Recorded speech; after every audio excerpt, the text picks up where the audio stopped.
اعوذ باللہ من الشیطان الرجیم بسم اللہ الرحمن الرحیم یسألونک عن الخمر والمیسر قل فیہما اثم کبیر ومنافع للناس وإثمهما أكبر من نفعهما ويسألونك ماذا ينفقون قل العفو كذلك يبين الله لكم الآيات لعلكم تتفكرون صدق الله العظيم.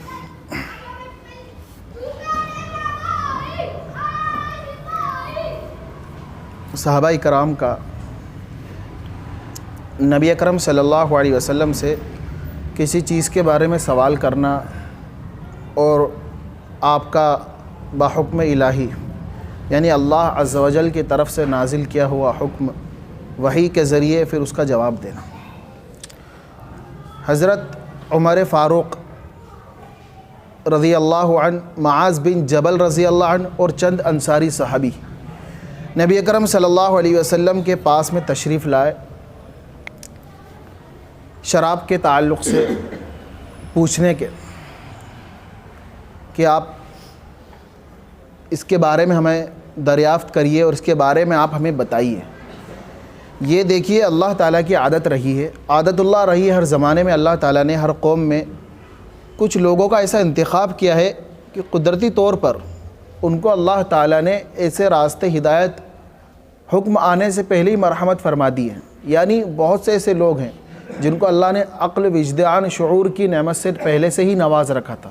کہ ابھی وہ راہ حق ہدایت نہیں پائے ہیں، ابھی کوئی حکم نازل نہیں ہوا ہے، لیکن پہلے ہی اللہ نے ان کو بچا لیا ہے، جس میں پیش تو حضرات انبیاء اکرام علیہ السلام ہیں. کہ دیکھیے آپ نبی اکرم صلی اللہ علیہ وسلم کی عادت شریفہ اور آپ کی جو روزمرہ کی زندگی تھی، ابھی قرآن کریم نازل نہیں ہوا ہے، ابھی نبوت نہیں ملی ہے، ابھی اسلام نہیں آیا ہے، لیکن اس سے پہلے ہی آپ کے اگر آپ زندگی اٹھائیں گے تو آپ اس کے اندر نبی اکرم صلی اللہ علیہ وسلم کو بالکل کیا باحیا پائیں گے. ایسی چیزیں جو حکم نازل ہونے والا ہے، اس کے احکام نازل ہونے والے ہیں، اسلام اس سے روکنے والا ہے، اس کو حرام کرنے والا ہے، لیکن اللہ تعالیٰ نے اپنے خاصانے جو خدا ہوتے ہیں، بندگان خدا جو ہوتے ہیں، ان کو پہلے سے ہی اس کے اوپر مطلع فرما دیا تھا. جیسے کہ واقعہ ہے نبی اکرم صلی اللہ علیہ وسلم طواف بیت اللہ کر رہے تھے، اور دور جاہلیت میں آپ نے سنا ہوگا کہ بیت اللہ کا جو طواف کیا جاتا تھا وہ برہنہ ہونے کی حالت میں کیا جاتا تھا، لیکن اسلام آیا تو طواف کو تو اس نے باقی رکھا، لیکن ان کو کیا ستر پوشی کا حکم دیا. تو نبی اکرم صلی اللہ علیہ وسلم طواف کر رہے تھے، کوشش کرنے والوں نے کوشش کی کہ کپڑے اتارے ہیں یا پھر آپ کے کپڑے اتر گئے، تو اللہ کی طرف سے ہی آپ کے اوپر ایسا معاملہ کیا گیا کہ آپ کو غشی طاری ہو گئی اور آپ برہنہ نہیں ہو سکے، وہیں بے ہوش ہو گئے. تو اللہ نے بچایا اسے. تو معلوم ہوا اللہ تعالیٰ نے کچھ لوگوں کو قوم میں شروع سے ہی ایسا پیدا کیا ہے کہ وہ ہر بری چیز جو عقل وجدان میں آنے والی ہے اس سے اجتناب کرتے ہیں. تو یہ انہی حضرات کا شمار تھا ان لوگوں میں، جس میں فاروق اعظم، معاذ بن جبل اور چند انصاری صحابی تھے، کہ انہوں نے شراب کے بارے میں اور جوئے کے بارے میں پوچھا کہ آپ فرما دیجیے. تو قرآن مجید کی آیت نازل ہوئی کہ وہ آپ سے شراب اور جوئے کے بارے میں پوچھتے ہیں. قل فیہما اثم کبیر ومنافع للناس، تو آپ ان سے کہہ دیجیے کہ اس کے اندر کیا ہے، بڑا گناہ ہے اور لوگوں کے لیے فائدہ ہے. وَإِثْمُهُمَا، اور ان دونوں کا جو گناہ ہے وہ زیادہ بڑا ہوا ہے اس کے فائدے سے، جو اس کا گناہ ہے وہ زیادہ بڑا ہوا ہے. جب یہ آیت نازل ہوئی تو یہ لوگ تو پہلے سے ہی شراب سے جو دور دور تھے، شراب کا حکم نازل نہیں ہوا تھا، لیکن اس میں بھی ایک بڑی تعداد پھر ایسی ان کے ساتھ میں نکل کے آ گئی جو شراب سے بچنے لگ گئی. لیکن یہ حکم صرف حرام ہونے کا نازل نہیں ہوا تھا، یہ حکم یہ اس کے اوپر پابندی کرنے کا نازل نہیں ہوتا. صرف اتنی بات اس کے اندر کہی گئی تھی کہ جو اس کے اندر ایک بری چیز ہے، اس کے اندر ایک غلط چیز ہے اور لوگوں کے کچھ فائدے، یہاں تک کہ اس کا حکم نازل ہوا تھا. تو یہ جو حضرات جو پہلے سے بچ رہے تھے وہ بچ ہی رہے تھے، ان کے ساتھ ایک چند صحابہ بھی ایسے تھے جو بچنا انہوں نے شروع کر دیا. اب واقعہ کیا پیش آیا، پھر دوسرا اسی طرح سے 3-4 واقعے پیش آئے. تدریجی طور پر دھیرے دھیرے اللہ تعالیٰ نے شراب کو کیا کرا، حرام کیا. پہلا واقعہ تو یہ کہ آیت نازل ہوئی. اب دوسرا واقعہ کیا ہوا کہ ایک صحابی ہے، ان کا نام ہے عبد الرحمن بن عوف رضی اللہ عنہ. ان کے گھر میں کھانے کی دعوت ہوئی. اب دعوت ہوئی تو کھانا ہوا، اور حسب دستور کھانے کے بعد میں کیا ہوا، جس طرح کہ ہمارے وہاں سردی کا موسم ہو تو چائے وائے ہوتی ہے، گرمی کا ہو تو ٹھنڈا وغیرہ ہوتا ہے، تو حسب دستور وہاں پر کیا ہوا، کھانے کے بعد دور جام چلا. شراب پی گئی، کھانا ہوا، شراب ہوئی، اور وہیں پر نماز کا بھی وقت آ گیا۔ اب مغرب کی نماز کے لیے سب کھڑے ہوئے، اب ظاہر سی بات ہے نشے کی حالت میں ہیں، تو کیا ہوا، مغرب کی نماز میں سورہ کافرون کے اندر غلطی کر دی، کچھ کا کچھ پڑھ دیا۔ پھر قرآن مجید کی دوسری آیت نازل ہوئی، اور وہ آیت کیا تھی؟ یا ایھا الذین آمنوا لا تقربوا الصلاۃ وانتم سکارا، اے ایمان والو تم نماز کے قریب بھی مت جاؤ اس حالت میں جب تم نشے کی حالت میں ہو، اس وقت جب تم نشے کی حالت میں ہو۔ اب بھیا صحابہ کرام رضی اللہ عنہم اجمعین کی کیا ہوئی؟ ایک جماعت اور کھڑی ہوئی، ایک بڑی تعداد ہوئی جو ان کا ساتھ دینے والی، یعنی شراب کو اپنے اوپر کیا کرنے، دور بچنے والی جماعت، ایک بڑے وہ بھی نکلے۔ لیکن پھر بھی یہ حکم کیا تھا، صحابہ کرام نے سوچا، بعض صحابہ نے، کہ یہ نماز کے ساتھ خاص ہے کہ اس وقت نہیں پی جائے، بعد میں پی جائے، بعد والا اس کا جو حکم ہے یہ نماز تک محدود ہے۔ اور بڑی تعداد اس میں کیسے نکلی، انہوں نے کہا کہ جب نماز جیسی عبادت کے اندر اس کو غلط قرار دے دیا گیا، بچنے کا حکم دیا گیا ہے، دور رہنے کا حکم دیا گیا، تو انہوں نے اپنے اوپر اس کو کیا، ہمیشہ ہی اس کے لیے لازم کر لیا کہ بچا جائے۔ لیکن ابھی بھی حکم جو نازل ہوا تھا یہ پوری طور پہ، کلی طور پہ ڈائریکٹ کیوں نہیں کہہ دیا گیا کہ حرام ہے، اس سے بچنا ضروری ہے۔ پہلی آیت میں تو سوال اس کا نقصان بتایا گیا، اور پھر دوسری آیت جو نازل ہوئی ایک واقعے کے تحت کہ نماز کے اندر غلطی کر دی تھی نشے کی حالت میں، تو پھر یہ حکم دیا گیا کہ نماز سے دور جائے، تو چند لوگ دور ہوئے۔ لیکن ابھی بھی پھر ایک اور واقعہ پیش آ گیا، تیسرا واقعہ جو تھا وہ واقعہ پیش آیا کہ ایک صحابی ہیں جن کا نام ہے عتبان بن مالک رضی اللہ عنہ، انہوں نے اپنے گھر پر صحابہ کرام رضوان اللہ اجمعین کو کھانے کی دعوت دی۔ اب کھانا ہوا، کھانے کے بعد میں وہی حسب دستور کیا ہوا، شراب کا دور چلا، لوگوں نے شراب پی۔ اب بھئی جب شباب ہے، کباب ہے اور ساری چیزیں ہیں تو فساد تو ہونا لازم چیز ہے۔ کھانا ہوا، کھانے کے بعد شراب ہوئی، اور پھر شراب کے بعد پھر کیا، ایک دوسرے کی شعر و شاعری جو حسب دستور ہوتی تھی، جیسے کہ ہمارے یہاں ایسا ماحول ہوتا ہے بسا اوقات کہ انسان جب غلط چیز کرتا ہے، جب وہ شرعی احکاموں کو توڑتا ہے اور ایسی چیزوں پہ پڑتا ہے تو اس میں فساد در فساد پیدا ہو ہی جاتے ہیں، کہ جو بھی چیز، جیسا کہ شادیوں میں فضول خرچی جب ہوتی ہے تو دیکھیے آپ کیسے کیسے واقعات رونما ہوتے ہیں آپ کے سامنے کہ اللہ کی نافرمانی کی بنا کے پوری کی پوری بارات الٹ گئی، پورے کے پورا نظام برباد ہو گیا نافرمانی کی بنا پر، ایسے واقعے ہوتے ہیں۔ تو ہوا کیا، جب عتبان بن مالک رضی اللہ عنہ کے وہاں دعوت دی انہوں نے کھانے کی، تو وہاں کھانا ہوا اور شراب ہوئی، پھر شعر و شاعری چلی، اور اسی کے اندر عتبان بن مالک رضی اللہ عنہ کی گھر کے اندر ایک صحابی تھے، ان کا نام تھا سعد ابن ابی وقاص رضی اللہ عنہ، جو جلیل القدر صحابی ہیں، بڑے صحابی ہیں، وہ بھی وہاں موجود تھے۔ کھانا ہوا، شراب ہوئی، شعر و شاعری ہوئی، تو اتنے میں انہوں نے کیا کرا، ایک جو صحابی تھے ان کو شعر و شاعری کے اندر ان کی ہجو کر دی، اور مدینہ والوں کی ہجو کر دی، اور کچھ مذاق اڑا دیا۔ ظاہر سی بات ہے نشے کی حالت میں تو ان کا مذاق اڑانا لازم آیا، تو اتنے میں جو دوسرے صحابی ہیں جن کا مذاق اڑایا تھا ان کو غصہ آیا، اور وہ کھانے میں سے غصے میں انہوں نے غصے کی حالت میں اونٹ کا جبڑا ہٹایا اور سعد ابن ابی وقاص رضی اللہ عنہ کے سر پر دے مارا۔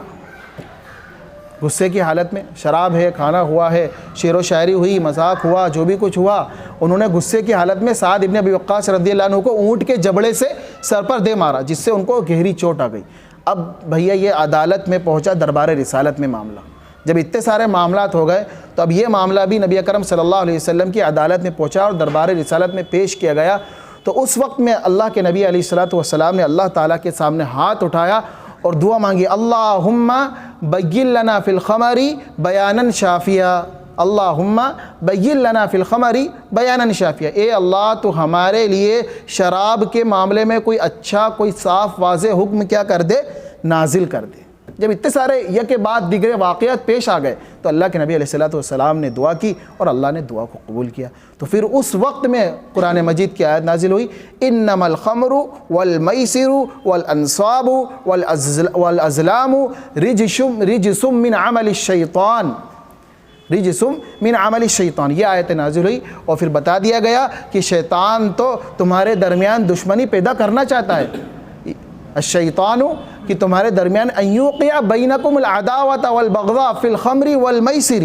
کہ شیطان تو تمہارے درمیان شراب کو پلا کر دشمنی پیدا کرنا چاہتا ہے، تو فاجتنبوہ لعلکم تفلحون، کہ تم اس سے کیا کرو، دوری اختیار کرو، یہ بڑی بری چیز ہے۔ جب یہ تینوں واقعات دیکھیے آپ اسلام کا قرینہ اور اسلام کی خوبصورتی کہ اللہ تعالیٰ نے صرف اسی معاملے میں نہیں بلکہ بہت سارے احکام آپ دیکھیے قرآن مجید کے اوپر اگر غور سے مطالعہ کریں گے اور آپ اس کا اسٹڈی کریں گے تو آپ کو ایک بات ملے گی کہ اللہ تعالیٰ نے جو احکاموں کو نازل کیا ہے وہ بالکل یک بارگی میں نازل نہیں کیا ہے بلکہ تدریجی طور پہ دھیرے دھیرے حکمت اور مصلحت کو سامنے رکھتے ہوئے قرآن مجید کو اور اس کے احکاموں کو نازل کیا ہے۔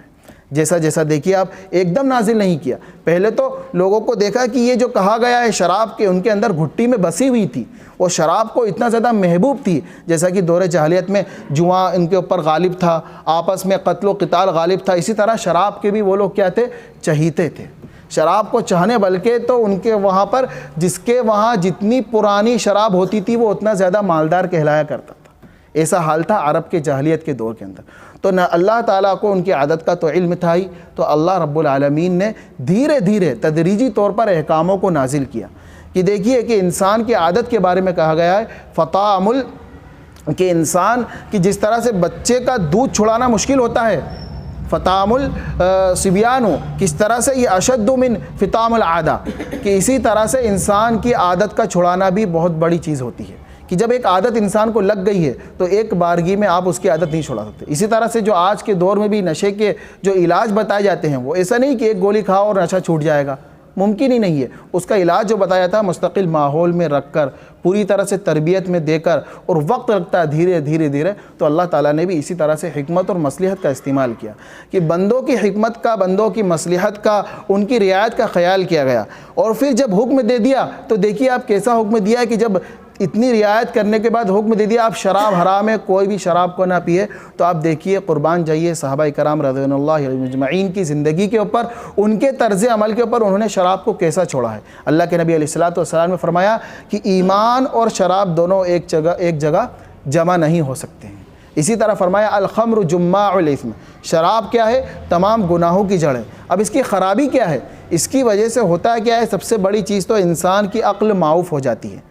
کہا نا کہ اب یہاں پر قرآن مجید میں جو ذکر کیا گیا قل فیہما اثم کبیر کہ وہ بہت بری چیز ہے، گناہ والی چیز ہے، اور اس کے کچھ فائدے بھی ہیں۔ سب سے بڑی چیز تو پہلے تو نقصان تو ظاہر ہے، اس کا نقصان ظاہر ہے کہ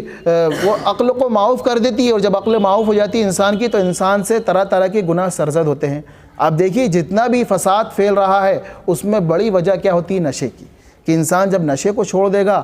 تو دیگر سارے احکام الہی اس سے خود سرزد ہونے لگ جائیں گے، اللہ تعالیٰ کی فرمانبرداری کرنے لگ جائے گا، اور جب نشے کا عادی ہو جائے گا تو صرف اللہ کے احکاموں کو نہیں توڑے گا بلکہ پوری دنیا میں ہی فساد مچائے گا۔ تو اس لیے نشہ اتنی خطرناک اور بری چیز ہے جس کے بارے میں فرمایا کہ الخمر جماع الاثم کہ شراب گناہوں کی جڑ ہے اور یہ شراب گناہوں کی بنیاد ہے، ایک ہی جگہ ایمان اور شراب جمع نہیں ہو سکتے۔ تو نشے کی پہلے قباحت بیان کی گئی اور تدریجی طور پہ پھر اس کا حکم نازل کیا۔ اب یہاں پر جو بات ذکر کی گئی ہے وہ منافع للناس کہ لوگوں میں اس کے فائدے بھی ہیں۔ اب ظاہر سی بات ہے، بڑا سوال ہے اپنے آپ میں کہ فائدہ کیا ہے؟ اب وہ تو یہ ایسی چیز ہے کہ ظاہر میں علماء نے لکھا ہے کہ فائدہ اس اعتبار سے، ظاہری اعتبار سے، کہ انسان کیا سوچتا ہے کہ شراب پینے سے میرا ڈپریشن دور ہو جائے گا، ظاہری اعتبار سے شراب پینے سے کیا ہوگا میرے جسم میں، جسے بولتے ہیں نا بہت سے لوگ اس کو دوسرے نام دے کے کہ انرجی ڈرنک کی تھوڑی سی قوت آ جائے گی، ہاں شراب پینے سے نشاط آ جائے گی، کہ اس کے اندر فرحت و لذت ہے، یہ سب ظاہری اعتبار سے انسان کی سوچ کے اعتبار سے قرآن مجید نے یہاں پر منافع کہا ہے کہ لوگوں کے لیے اس کے اندر فائدے کی چیزیں لوگوں کی سوچ کے مطابق یہ سوچتے ہیں۔ لیکن ایک بڑا ضابطہ آگے قرآن مجید نے بتا دیا جو شراب ہی کے ساتھ نہیں بلکہ شریعت احکام اسلامی کا ایک بہت بڑا ہی ضابطہ ہے، تمام ہی چیزوں کے اندر اس کو مد نظر رکھا جائے گا، اور وہ کیا کہا گیا ہے؟ وَإِثْمُهُمَا أَكْبَرُ مِن نَفْعِهِمَا، جو اس کا جو گناہ ہے وہ اس کے فائدے سے زیادہ بڑا ہوا ہے، جو اس کا نقصان ہے اس کے فائدے سے زیادہ بڑا ہوا ہے۔ کہ کوئی بھی چیز شریعت اسلامی میں اور فقہ اسلامی میں یہ دیکھی جائے گی کہ اس کا نقصان کتنا بڑا ہے، اگر تھوڑا بہت بھی قلیل مقدار میں بھی اس کا فائدہ ہے تو اس کے فائدے کو مد نظر نہیں رکھا جائے گا، اس کے فائدے کو کیا کر دیا جائے گا؟ ترک کر دیا جائے گا، چھوڑ دیا جائے گا، اور دیکھا جائے گا کہ اس کے اندر نقصان زیادہ کیا ہے۔ جب زیادہ نقصان ہے تو پھر اس کو دیکھ کر اس کے اوپر حکم جاری کیا جائے گا۔ تو اسی طرح سے اللہ عز و جل نے یہ دیکھا کہ اس کا جو نقصان ہے وہ زیادہ بڑا ہوا ہے، کہ اس سے اتنے سارے فساد پیدا ہو رہے ہیں، اس سے اتنی بیماریاں پیدا ہو رہی ہیں جس کی وجہ سے انسان غلط کام میں مبتلا ہو رہا ہے۔ تو یہی کہا گیا کہ تم اس کے ظاہری نفع کو، ظاہری چیز کو جو قلیل مقدار میں، اس کو مت دیکھو، بلکہ جو اس کا بڑا نقصان ہے اس کے اوپر اپنی نظر رکھو اور اس کو چھوڑ دو۔ تمام ہی چیزوں میں جب بھی آپ کو کوئی بھی سامنے ایسی چیز آئے جس میں آپ کو ظاہری طور پہ اسے لگ رہا ہے کہ تھوڑا بہت فائدہ ہے تو ہم اس کو کر گزریں، نہیں، بلکہ آپ کو یہ بھی دیکھنا ہوگا کہ فائدہ تو ہے لیکن نقصان کتنا بڑا ہے۔ اسی طرح سے احکاموں میں بھی ایک بہت بڑا ضابطہ اور ایک قانون ہے اور ایک کوڈ ہے جو آپ کو یاد رکھنا چاہیے کہ احکام کے سلسلے میں جب دو چیزیں جمع ہو جائیں، کہا نا فَلْيَخْتَرْ أَهْوَنَهُمَا، ایک ضابطہ اِذَا ابْتَلِيَ بِبَلْيَتَيْنِ فَلْيَخْتَرْ أَهْوَنَهُمَا، کہ جب دو معاملے پیش آ جائیں تو آپ دیکھیے اس کے اندر آسانی کس کے اندر اور زیادہ اللہ کے نزدیک کون سی بڑی ہوئی چیز ہے زیادہ۔ جیسا کہ فرض آ گیا آپ کے سامنے اور سامنے سنت آ گئی تو آپ کو فرض کے سامنے سنت کو ترک کرنا پڑے گا۔ اسی طرح سے آپ کے سامنے مستحب آ گیا اور سامنے سنت عمل ہے تو پھر ان دونوں کا آپ کو تقابل کر کے مستحب کو چھوڑ کے سنت کو ترجیح دینا پڑے گی۔ اول تو کیا ہے ساری چیزوں کی رعایت رکھنا، لیکن بہت سارے زندگی میں مسائل میں، بہت ساری سچویشن میں ایسی چیزوں سے انسان کا سامنا پڑ جاتا ہے کہ اب میں کیا کروں۔ جیسے کہ بارہا مثال دی گئی کہ آپ کے اوپر کیا ہے کہ نماز فرض ہے لیکن اب نماز کی حالت میں سامنے موذی جانور آ گیا یا بہت بڑا کسی چیز کا نقصان نظر آ رہا ہے تو شریعت نے کیا حکم دیا، اس وقت میں نماز کو توڑ دو اور اپنی جان کی حفاظت کرو، یہ بڑی چیز ہے۔ اسی طرح سے عام طور پر جو ہم سے نمازوں میں دیکھنے میں بھی آیا غلطی یہ ہوتی ہے کہ ایک انسان کے اندر ایک کوشش اور فکر ہوتی ہے، ہونا بھی چاہیے تھی کہ تکبیر اولیٰ سے نماز پڑھے اور جماعت کا اہتمام کرے اور جماعت اس کو ملے، لیکن انسان غلطی کیا کرتا ہے، اول تاخیر ہو گئی ہے تو وضو کرنے کے بعد میں اسی گیلے ہاتھوں سے گیلے اس کے بدن ہوتا ہے اور جماعت کے لیے لپکتا ہے اور بھاگتا ہے۔ حالانکہ شریعت نے کیا کہا کہ جب ایسا ہو جائے تو بھاگنے کی ضرورت نہیں ہے، کیونکہ اگر آپ جماعت کو حاصل کرنے کے لیے بھاگیں گے تیزی سے تو خدا نہ خواستہ آپ کو کیا ہوگا، ٹھوکر لگے گی، چوٹ لگے گی، جو آپ فرض نماز پڑھ رہے ہو مسجد میں آنے سے اور جو آپ کو کبھی مل رہی ہے قلیل مقدار میں اس سے بھی آپ کیا ہو جاؤ گے، بیزار ہو جاؤ گے اور وہ چیز بھی چھوٹ جائے گی۔ تو ہمیشہ شریعت نے ایک ضابطہ اور قانون بنایا ہے کہ جو چیز بڑی ہے اور اہمیت شدہ ہے اور جس چیز کو زیادہ فوکس کیا گیا ہے پہلے اس کو ادا کیا ہے۔ تو یہیں بھی قرآن مجید نے یہ بات کہی گئی ہے کہ اس کا جو منافع ہے وہ بالکل کم ہے اور جو اس کا گناہ ہے وہ زیادہ خطرناک ہے، کہ تم منافع کی وجہ سے تھوڑی دیر کی وجہ سے، اور ظاہر سی بات ہے جو قوت آتی ہے شراب پینے کی وجہ سے، وہ ظاہری طور پہ انسان کو لگتا ہے کہ میں نے پی لی ہے اور میرے کو ڈپریشن دور ہو جائے گا اور قوت میرے کو حاصل ہو گئی ہے، لیکن جو اس کا بڑا نقصان ہے جو اس کے جسم میں سرایت کرے گی اور جو پائیداری جو اس کے جسم میں ہوگی وہ بعد میں اس کو نتیجہ سامنے آئے گا کہ آپ دیکھیے کس طرح سے جسم کے اندر لیور خراب ہو جاتا ہے، جسم کے اندر طرح طرح کی بیماریاں آ جاتی ہیں۔ بلکہ ایک جرمن کے ایک ماہر ڈاکٹر نے لکھا ہے کہ انسان جو کم عمری میں ہے، ابھی 40 سال کی عمر میں شراب پینے کی وجہ سے ایسا لگتا ہے کہ وہ 60 سال کا بوڑھا ہو گیا ہے یا پھر 80 سال کا بوڑھاپا اس کے اوپر جلد غالب آ جاتا ہے ایسی چیزوں کا استعمال کرنے کی وجہ سے۔ تو اس لیے ہمیں شریعت اسلامی کو سامنے رکھتے ہوئے ان تمام مسائل کے معلوم کرتے ہوئے آج کے دور میں جو چھوٹی چھوٹی چیزیں بھی ہیں جس کے اندر چھوٹا چھوٹا نشہ بھی ہے اس سے بھی انسان کو بچنا چاہیے کہ یہ کیا ہے، ہم کو گناہوں کی طرف لے جانے والی ہے اور شیطان کے عمل میں سے ہے۔ اب دیکھیے قربان جائیے صحابہ کی جانثاری کے اوپر کہ جب یہ حکم نازل ہو گیا، پہلے تو تدریجی طور پر اختیار کیا گیا، دھیرے دھیرے کہا گیا، لیکن جب حکم نازل ہو گیا تو بالکل سختی کی گئی اور نبی اکرم صلی اللہ علیہ وسلم نے فرمان جاری کیا کہ جن کے پاس جتنی بھی شراب ہے اور جیسی بھی شراب ہے وہ ایک جگہ کیا کر دو، اس کو جمع کر دو۔ تو قربان جائیے صحابہ کا عمل، صحابہ نے اس کو ایک جگہ جمع کر دیا اور حکم نازل ہوتے ہی بلکہ اس کو کیا کر دیا، ایسا بہایا جیسا کہ بارش کا پانی بہتا ہے مدینہ کی گلیوں میں، ایسا شراب کو صحابہ نے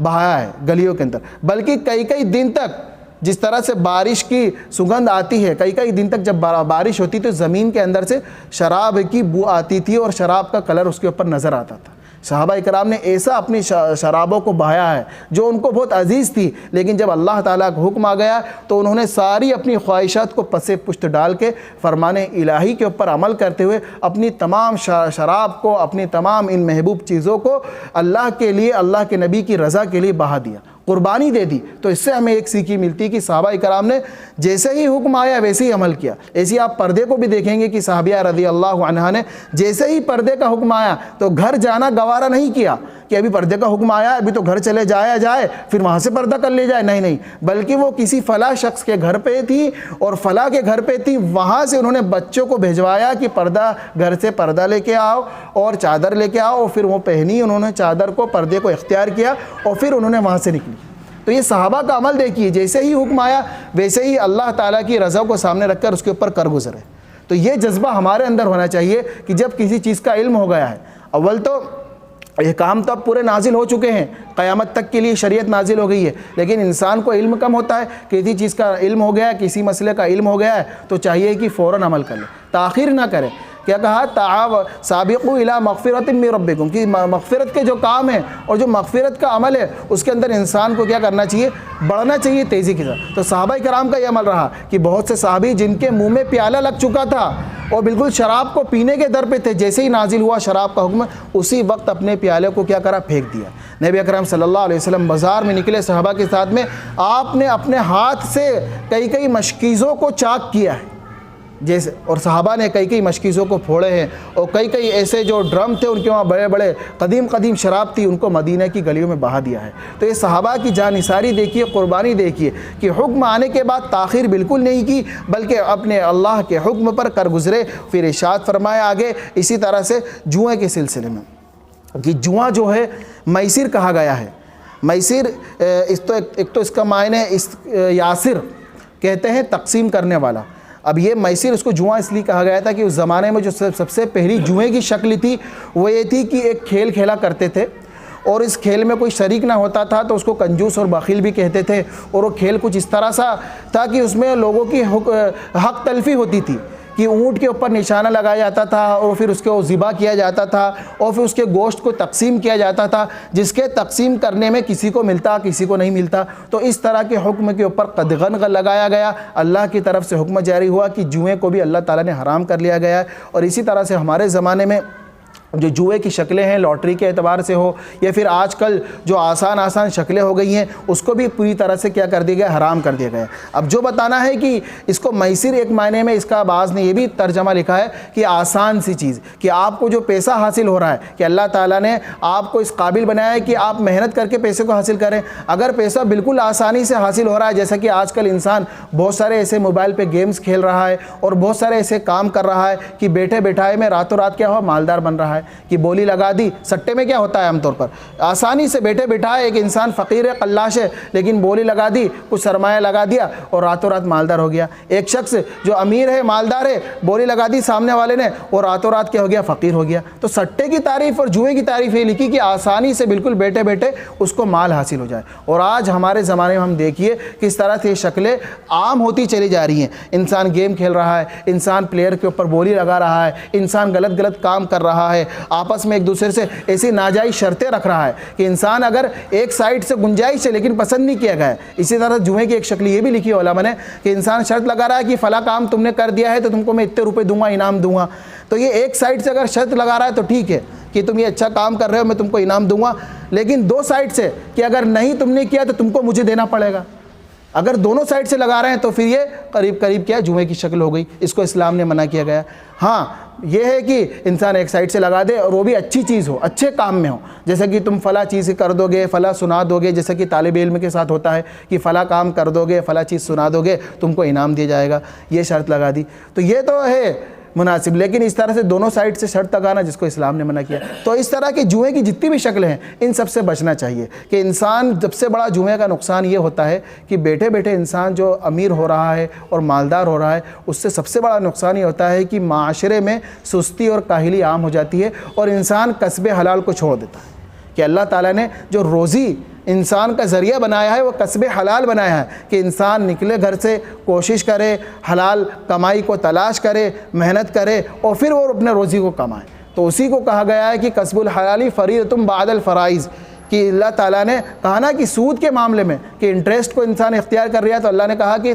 وَأَحَلَّ اللَّهُ الْبَيْعَ وَحَرَّمَ الرِّبَا، کہ جو ربا ہے اس کو حرام کیا گیا ہے اور جو بے ہے، خرید و فروخت ہے، تجارت ہے، اس کو حلال کیا گیا ہے۔ کیونکہ جو چیزیں ہیں اس سے انسان کے اندر کیا ہوتی ہے کہ اس کے اندر ناقدری پیدا ہوتی ہے اور بیٹھے بیٹھائے مالدار ہو جاتا ہے۔ تو اس لیے اللہ تعالیٰ نے کہا کہ تمہارے لیے حلال جو چیز کی گئی ہے وہ تجارت کی گئی ہے، کہ انسان کیا کرے، کسی کو ضرورت ہے تو وہ جائے دکان پہ، کسی کو ضرورت ہے تو جائے وہ شاپ کیپر کے پاس میں، سیلس مین کے پاس میں، اس سے سامان لے، اپنی ضرورت کو پورا کرے اور اس کو قیمت دے جو جس نے محنت کی ہے سامان کو بیچنے کے اندر۔ تو اس لیے اللہ نے تجارت کو حلال کیا گیا ہے اور جوئے کو، سٹے کو، سود کو، بلکہ سود کے بارے میں تو یہاں تک کہہ دیا کہ جو سود کو کھاتا ہے وہ اللہ تعالیٰ سے کیا کر رہا ہے؟ اعلان جنگ کر رہا ہے۔ سوچئے کتنی خطرناک بات ہے۔ اللہ رب العالمین سے شدید تو گناہ تو بیان کیا ہی گیا ہے کہ ایسا ایسا اس کے ساتھ وعید ہے، لیکن سب سے بڑی بات کیا کہی کہ اعلان جنگ، اللہ تعالیٰ سے اعلان جنگ کر رہا ہے جو سود کو کھا رہا ہے۔ تو اس لیے سٹے کے اندر، جوئے کے اندر، قمار کے اندر، میسر کے اندر یہ تمام شکلیں موجود ہیں جو ہمیں علماء سے پوچھنی ہیں کہ ایسی چیز جو ہم اختیار نہ کر لیں، جیسے کہ آج کل کتنی آسانی سے انسان بٹ کوائن کے اندر مبتلا ہے، اور اسی طرح سے نیٹ ورک مارکیٹ کے اندر مبتلا ہے اور اس کو اچھا سمجھ رہا ہے۔ شیئر مارکیٹ کے اندر بہت ساری ایسی صورتیں ہیں کہ اس کے اندر شراب کا اگر لیبل دیا ہے، شراب کا ایڈورٹائزمنٹ کیا گیا ہے، تو وہ آپ کا سود کے اندر بالکل ناجائز اور حرام کے اندر شامل ہوگا، کہ اس کے اندر ہی بہت ساری شکلیں ہیں کہ اگر آپ شریعت کے اندر رہ کر اس کے اندر اپنی قیمت لگا رہے ہیں، پیسہ لگا رہے ہیں، تو وہاں تک تو صحیح ہے، لیکن جو چھوٹی چھوٹی کتنی ساری شکلیں ہو گئی ہیں کہ نبی اکرم صلی اللہ علیہ وسلم نے خود فرمایا تھا شراب کے تعلق سے کہ شراب کی اتنی ساری شکلیں ہیں کہ 10 باتیں فرمائی تھی نبی اکرم صلی اللہ علیہ وسلم نے کہ 10 کام کرنے والے کے اوپر اللہ تعالیٰ کی لعنت ہے شراب کے معاملے میں،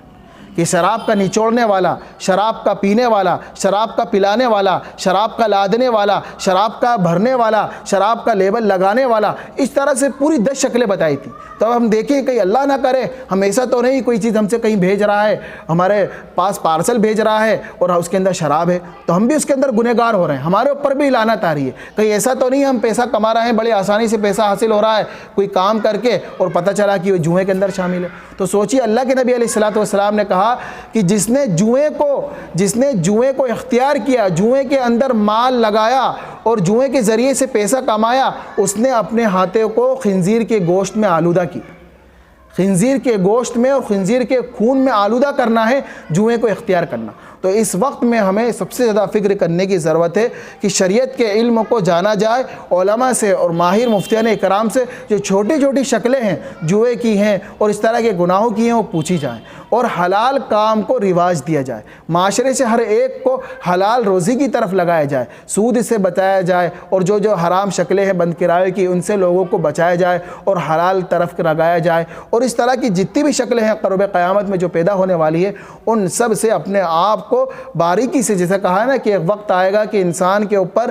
دین پر عمل کرنا ایسا ہو جائے گا جیسا کہ ہاتھ میں انگارے لینے کے مترادف، کہ انسان کس طرح سے ہاتھ میں انگارہ لے کے چل رہا ہے جو دین پہ عمل کر رہا ہے، لیکن بچے گا وہی جس کو آخرت کے اوپر ایمان ہوگا، جس کو اللہ کے نبی علیہ السلام کے رسول ہونے کے اوپر حق اور یقین ہوگا، جس کو آخرت کی منزل کا ڈر ہوگا، خوف ہوگا، جس کو قبر کا خوف ہوگا، وہی انسان بچے گا اور وہی مسائل کو دریافت بھی کیے گا، کہ مسائل کو دریافت وہی کرتا ہے جس کو اللہ کا خوف ہوتا ہے۔ کہ ایک فاحشہ عورت ہمیشہ ناچتی رہی، گاتی رہی، لیکن جب اس کو علم ہو گیا ہے کہ میرا یہ عمل بہت بیکار ہے تو اس نے اللہ سے توبہ کی، اور ایسی توبہ کی کہ ہلکا سا اس نے اتنا پردے کا اہتمام کیا، توبہ کرنے کے بعد ہلکا سا اس کا ناخن بھی دکھ گیا تو علماء کے پاس جا کے مسائل پوچھ لی کہ میرا کیا بنے گا آخرت میں۔ ایک اتنا جب اللہ کا خوف پیدا ہوتا ہے تو انسان کو مسائل میں پوچھ گچھ کی طلب پیدا ہوتی ہے، ورنہ انسان کام کر رہا ہے کرنے دو، چل رہا ہے معاملہ چلنے دو، ہلکی تو شکل ہے شراب کی، ہلکی شکل ہے سود کی، ہلکی شکل ہے قمار کی، جوئے کی، نہیں، اگر آخرت کا خوف ہوگا تو جیسا کہ صحابہ کرام نے پیالہ منہ میں لگنے ہی والا تھا حکم نازل ہو گیا، پیالے کو توڑ دیا، تو ہمارا بھی ایمان اور ولولہ اور جوش ایسا ہونا چاہیے کہ کسی چیز کا علم ہوا، مفتیان اکرام نے کسی چیز کو بیان کیا ہے تو فوراً اس کے اوپر عمل کیا جائے اور اس سے بچا جائے اور عوام کو بھی اس کی طرف لگایا جائے۔ اللہ رب العالمین سے آخر میں یہی دعا ہے اللہ تعالیٰ ہر طرح کی حرام چیزوں سے ہماری حفاظت فرمائے اور ہمیں مضبوط ایمان عطا فرمائے اور ہر طرح کے گناہوں سے بچنے کی توفیق نصیب فرمائے۔ اللہ تعالیٰ کہنے سننے سے زیادہ عمل کی توفیق نصیب فرمائے۔ سبحان اللہ بحمدہ، سبحانک اللہم بحمدک، اشہد ان لا الہ الا انت، استغفرک واتوب الیک۔ سبحان ربک رب العزۃ عما یصفون وسلام علی المرسلین والحمد للہ رب العالمین۔